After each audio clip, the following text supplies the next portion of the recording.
Hello guys, welcome back again to my channel. This man I see now actually an ex-naval commander that exposed that our government knows those that are behind banditry in our country. That at the time of Buhari, he came out in an interview to expose them and said that our government are the one that people did not want to go after banditry. And between me and you, it's not like it's a new news, because we are aware that our government knows the banditry, but they don't want to go after them because they have been exposed to be linked to them. And also, this is an interview again where he exposed that this government are planning to Islamize Nigeria. They're trying to introduce Sharia into the constitution, and say that we should be aware and we should keep our eyes open that this must not happen. That rather than give Yoruba their nation and then give Igbo like the Nigeria divide. That was his opinion.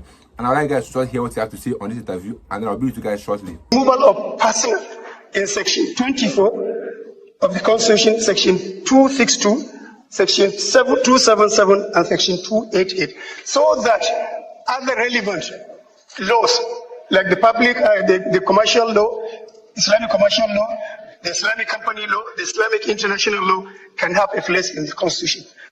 Mr. Queen, allow me. Then his narratives, what he has spoken about some time ago, many trying to see if they could connect the dots. But let's listen to this one before we come back to him. And there are some hardliners in this government that are sponsoring this kind of narratives. They just want to show that they can Islamize this country. They think about Taliban, they think about the Mujahideens, and they want to replicate it in this country. And they don't care what happened. They simply don't care, as long as at the end of the day, there's Sharia and there is whatever thing they have in their head. Thank you very much. After 3 years, we are seen again. I know several things must have been going through your mind when you saw all of those bills, the propositions, the narrative, the comments making the rounds only recently, even though 3 years after you made that comment. So tell us, what was going through your mind when you saw all of these things as though they were playing out what you had spoken of earlier? It just basically confirmed my fears, you know. When I was saying those things, a lot of colleagues didn't like what I was saying. Some people felt that I'm anti-Islam. My dear, I'm from a Muslim background because my grandmother, married a Muslim man after the husband died, and all my cousins, all my sisters, grandchildren, they are Muslim. I'm a Muslim background. And I don't know, General Dambaza will attest to it that when I took him with the Minister of Defense, to Italy, they were my guests in Italy. And I took them to the largest mosque in Milan, and we prayed together in the mosque.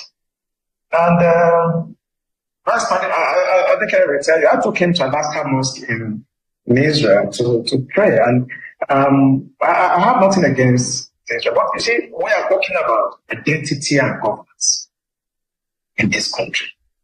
Identity and governance. It is so discouraging to know that at this century, we are still at this level of religious understanding. We are still at this level where I would say most of the things that we call religion, either Christianity, Islam, are basically some historical books that were plagiarized by most of the religions. I don't want to be specific. Now, these are ancient historical books that were plagiarized, and people decided to use them to either enslave you or take over your land and so on. And I'm really discouraged because at this level, Nigerians are so uneducated when it comes to religion. That the Arabs, the British, the Romans, they use religion actually to capture your state, to enslave you. If you look at most of the religions, I don't want to be specific, they all practice slavery and also. So for us to be at this point where we're supposed to be talking about the hunger that is pervasive in Nigeria today, the inflation rate, the poverty, we are basically sitting in the hollow chamber, and what we can discuss is that they want to remove personal from something. And that's what they are going there to do.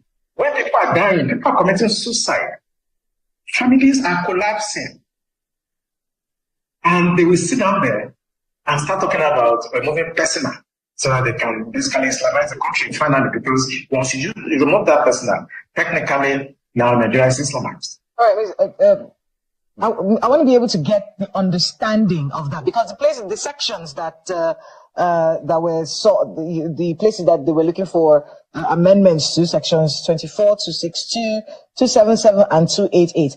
And what I'm seeing here, Ali Musao, at the time when he suggested these changes in the 1999 Constitution, removing the word personal whenever it is mentioned from the section, allowing Islamic law to stand on its own.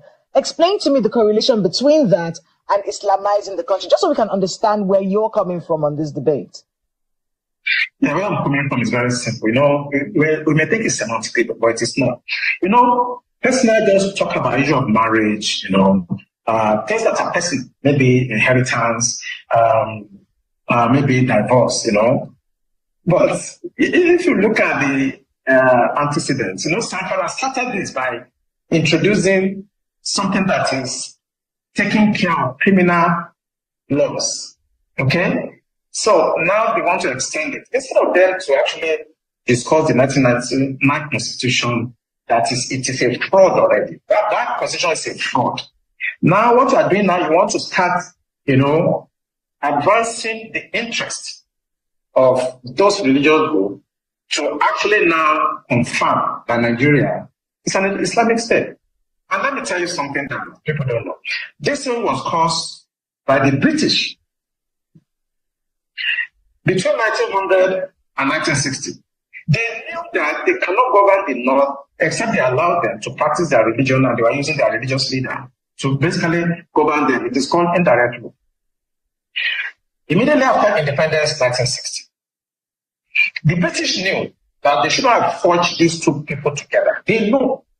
But because they want to achieve the divide and rule and to be able to conquer and take our resources and steal whatever they want to steal over the years, they merged these two people together. They could not govern the North and South under one religious or administration. They know. So they now give independence and merge you people to work together. That was why the 1960 coup started. That was how the Civil War started. Now, 86, Babangida came with OIC stuff, trying to Islamize us. It didn't work. In 2000, 1999-2000, when Obasanjo came, he permitted them to start practicing Sharia. Today now, they want to consolidate it. Once you remove that person, all of us, whether you are Hausa, Igbo, Yoruba, Jukun, Christian, traditional, you are now under the law, the Islamic law, because they put it in the Constitution. In fact, listening to the member that was representing Ahoda East, Abu Anudua Federal Constituency, River State, I want to get his words. He said, personal matters, that was envisaged, he says, by the people who drafted this constitution. And I want to quote him. The implication is, if the word personal is removed, Islamic law would have broader implications. The word personal was put there for a reason. Let's talk a bit about this whole conversation about Islamizing the country with our population and our dynamics. Is it possible that someone can sneak this in at some point and force all of us under some sort of regulation that we do not ascribe to? Is it possible that this can happen in this country? It is possible, and don't be deceived. It's going to happen. You know Constantinople? Today's Turkey? Mm-hmm. They were almost 98% Christian before now. Today, it's an Islamic country. I did Islam in my master's program, and I was trained by Professor Alijani. It's a Persian. It's an Iranian American. And I scored A. That's excellent in Islam. So I know them. It may take them 1,000 years. They will Islamize Nigeria. So they will take it slowly, gradually. They don't forget. All of us will be dead after some time. Our children that don't care, or this Gen Z will come. They will still Islamize this country. If they can do it in Turkey, today's Turkey, what stops you? Why do you think they won't do it here? Except we take steps now, because we are the ones that are talking about these things. Our next generation in 50 years will not even care. You understand? So I'm thinking that if some part of the country, I don't want to be specific, if they feel strongly about an ideology, a religious, but I think they can restrict it to their area. And I think maybe Tinubu should do well by developing this issue of regional autonomy where everybody should organize themselves, or at worst, let the country actually go apart and you can do whatever you want in your area. I've come to that conclusion that I don't think we can stay together because of this very strong belief about religion. So it's either we stay together or people should mind their religion and stay where they are and practice what they want. Imposing it on others is wrong.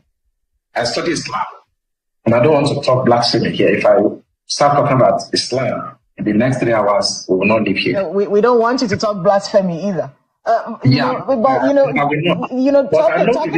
Talking about our country, we are not a religious country, so to on paper. We're a secular nation. What kinds of conversations should we be having with the Nigerian people, especially the younger generation, about how to ensure that we remain secular, where you can practice your religion in any part of the country that you please without imposing your views or belief systems on any other person? What kind of conversations should we be having, and what should our lawmakers be thinking at the back of their minds? At least they've made the first step, which is dropping this bill and ensuring that it doesn't go through. But in subsequent conversations that you said will inevitably come up, what should we be doing as a people to ensure this doesn't happen? I'm going to be extreme. For me, if you look at Sudan, we have now North Sudan, South Sudan. I think we should have Northern Nigeria and Southern. Then they can practice whatever they want. There's no dialogue because they will not stop. I've told you it may take 1,000 years. They will still do it. But if you let everybody go their way, maybe you have enough, they remain there, and you have the sovereignty down south, then you can do what you want. But if you remain, and you think you can talk to your Jersey and people that don't care about anything, it will happen. It took hundreds of years before Turkey, Constantinople, Istanbul was converted completely today. And if you look at history will tell you that you cannot assuage these people. Who owns those banks? I did a lot of research, and I want our audience to go and find out the owner of Taj Bank and the other bank. Then the picture will start getting clear to you. You have the Jaiz Bank and you have the Taj Bank. It is an open source information. Go on the internet, the board of directors, you will see the shareholders. I don't want to mention them on national television. Go and do your research. And you're beginning to understand. You begin to understand what I said, that people have been sponsoring terrorism because they want to Islamize Nigeria. Now Tinubu has come, and it's a little bit very hard on them. That section, the kinetic approach, is failing. So they are now trying to bring it through the constitution. Want to legalize it. If we cannot go through the bush and kill as many people, and they are still resisting us, and this man has come and is fighting this is just killing all the fighters, then let us go to the house and bring it in through the back door. We just remove that clause, personal. They will not know. They may not pay attention. They will just, and that is it. They will still do this thing. Go and find out the owners of those banks. They are the ones sponsoring these narratives. And I always say it on television, go after the sponsors. Those guys speaking in the house, they are just paid to do that. And with time, they're going to bribe the remaining ones, and they will pass it. If not this year, it may be 10 years time. If it's not 10 years time, it may be 15 years. They are going to Islamize this country. But I think the solution, what you should discuss with people should try to understand, we are not the same people. The North and South are not the same. The British understood. That's what they are doing in the radio, and they deliberately march us so that we can continue to fight like this, and they can continue to take our resources away. Speaking about the British, there are several theories out there in terms of all of this Chatham House moves and why our leaders always go to the West before elections. Do you think that the influence of the British about this particular matter and more is significant? Has it waned? Is it still growing? What should be done about it? No, what the British did is just like what the Belgians, the other, like the French, does. It's the same method of giving you independence, but they know that you're not independent. Why do you go to Chatham House? Igbo recently wanted to talk about Yoruba nation. I saw him in Britain trying to give them letter. Why do we do that? It's because they have very strong influence. Don't be deceived. British are very subtle. They're not like the French people. They're not like the Russians. Okay, they're not like the Chinese. Very subtle, very clever. They are the one that is making this happen because it benefits them. You can't be Nigerian president if you don't get the blessing of the British. What is their That's why benefit, though? I mean, the British benefit Yeah. is economy. There's no other thing. It's just to be able to take your resources. Look at something. Look at all your gold and things that are mining every day. It's not going to the CBN coffers. It's going to individuals and the British and the Arabs also that are actually orchestrating some of this Islamic thing you are seeing. Jais Bank, this one bank. They are external. They are sponsoring these narratives and they are benefiting by taking the resources away because they have some foolish Nigerians that they can use to help them to cut away your uranium, your gold, your silver, and so on. That's why all the time we never get leadership right. They are the one. And I don't want to talk too much, including the United States. You cannot be president in Nigeria if they don't actually give you their blessing, including France now. France is very strong. They have very strong influence on us now. How it happened, I don't really know about the line, but the French seems to be competing. So wait, how are we dealing with all of this? If France is strong, that they have their influence on us now, what about the US and China? You know, former President Buhari we had a lot of loans from China. So all those countries have influences here. Hello guys, you've heard what that man said. That was the former the ex-Naval commander. And this man have a lot of information, a lot of ways that we can be able to fight insecurity in this country. But the question is our government ready to fight insecurity? And is our government ready to hear from other people's opinions? Because people have given this government advice. People have given advice. Can go have given advice. I took have given advice. Many people have given advice to the government, but they don't really want to listen. The question is, do they want to fight insecurity in our country? That's the number one question.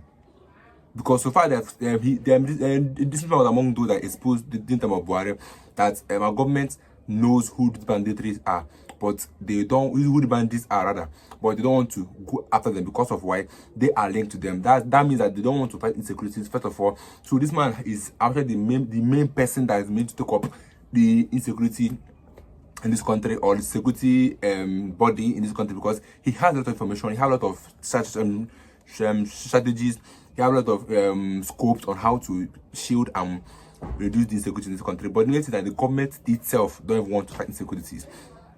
That's the main thing. That's the main question there. Does our government want to fight insecurities, or do they, or they love the way that our country is insecure because they don't benefiting more? Those bandits will kidnap and they ask for ransom. They will pay the government some their own share, and they all keep quiet. And that's why we are in this mess. We are in this mess. That's why we continue to be in this mess. But I think I like guys everybody video watched in the comment section. I'll see you guys in my next video. Don't forget to subscribe and share your ideas. See you guys in my next video.